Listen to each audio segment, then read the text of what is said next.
I'm Rada from Sewing Through Fog, and I spent 15 years working in the denim industry at Levi's. Product development, factory visits, like the whole thing. And I learned pretty quickly that jeans are more than just denim. There are parts on every pair that I see upcyclers cut off and throw in the trash, and I'm here to tell you that's a mistake. So today I'm here to show you 10 parts of jeans that every upcycler should save and some ideas of what to do with them. Number 1.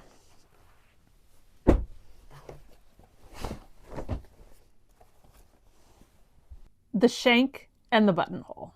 So jeans, front buttons, those are called shanks due to that little kind of pole there in the back. And I love to use these for, hold on, it's shocking, adding shanks and buttonholes to things. I've used this as a closure for a skirt. I've used them on, I have this little looped wallet pattern that I use. The key is when you're deconstructing, cut out and leave some denim around the outside so you can just sew it right down. Probably using like a zipper foot or something where you can really maneuver in there. But there is like no reason to get rid of these. Now this of course is a button fly where you have a ton of metal shanks. Most of the time your jeans have a zipper, but a zipper is the number 2 thing that you should not get rid of. Denim zippers are almost always metal, which means they're going to last long, super durable, and I have used tons of denim zippers in little bags. Now the only thing you have to think about is obviously if you're deconstructing like a woman's skinny jeans from 2005 and the rise is like 2 inches, you're not going to be able to do much with that zipper. But like a men's jean or something with a higher rise, you're going to be just fine. Number 3, back pockets. Again, this is like not rocket surgery. Back pockets are awesome to function as back pockets, but you can put them a lot of different places, like on this denim chair that I upcycled. I use the back pocket to store scissors, actually usually more like snacks, or on bags. This is a tote pack pattern I designed that I have a back pocket on the inside to use as an internal pocket. Next is belt loops and seams that you always end up cutting off because you don't want to seam rip them, especially flat fell seams. So what is a flat fell seam? Well, it's when kind of the 2 pieces of denim come in and kind of wrap around each other, and it creates a super strong finish. And usually it has 2, or it always has like 2 top stitches along it. Well, you can either seam rip them, which actually isn't that hard because they're done with chain stitches. I have a whole video about how to do that. But if you want to just cut them off, you have like kind of ready-made trim ties. I have like a little wallet that I've used these to do like a wrist strap. I use belt loops to hold straps in place on my tote bag. I've even woven these before. Again, so many things you can do. They're kind of just a piece of trim. Okay, the next one is all the parts that are annoying to deconstruct, like the waistband, the front fly, some of the seams. And why?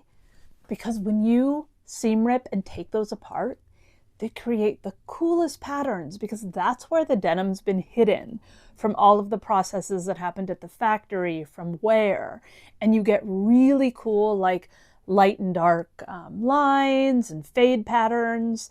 Those are like gold for when you are upcycling and when you're using denim to create art. Number 6 is thread.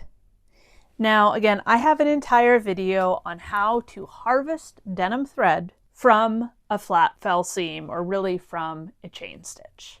And yes, it can be a little bit tricky, but when it happens, it is so satisfying. And I'm not saying use that thread to sew everything back together, but if you are, say, upcycling, like splicing 2 pairs of jeans back together, or putting an extra strip on the side of a pair of jeans, doing something with a waistband, it is great to be able to have some of that extra thread to then just go back through to really look like it was always there.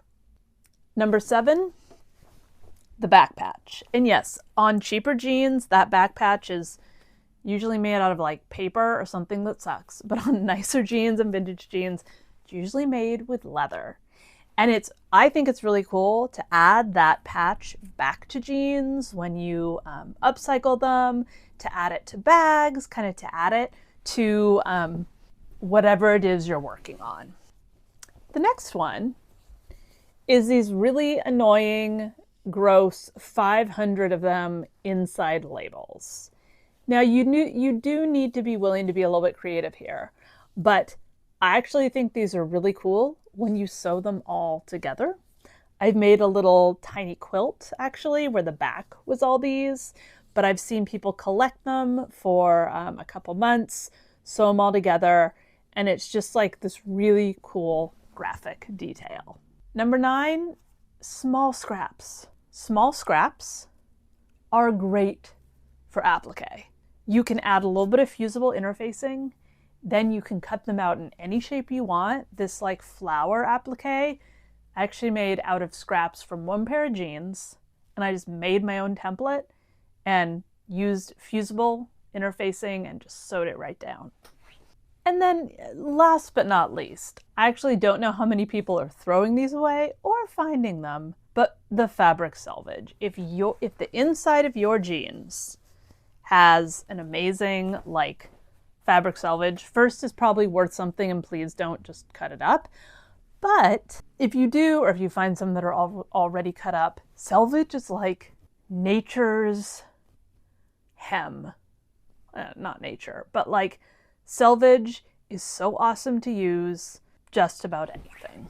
So the next time you're about to deconstruct a pair of jeans, I hope you think twice before tossing any of this stuff. Every single part deserves a second life. And if you want to keep going with denim upcycling, I have a ton of tutorials on my YouTube, also on my website, blog posts about tons of different ways that you can use all those great parts of jeans.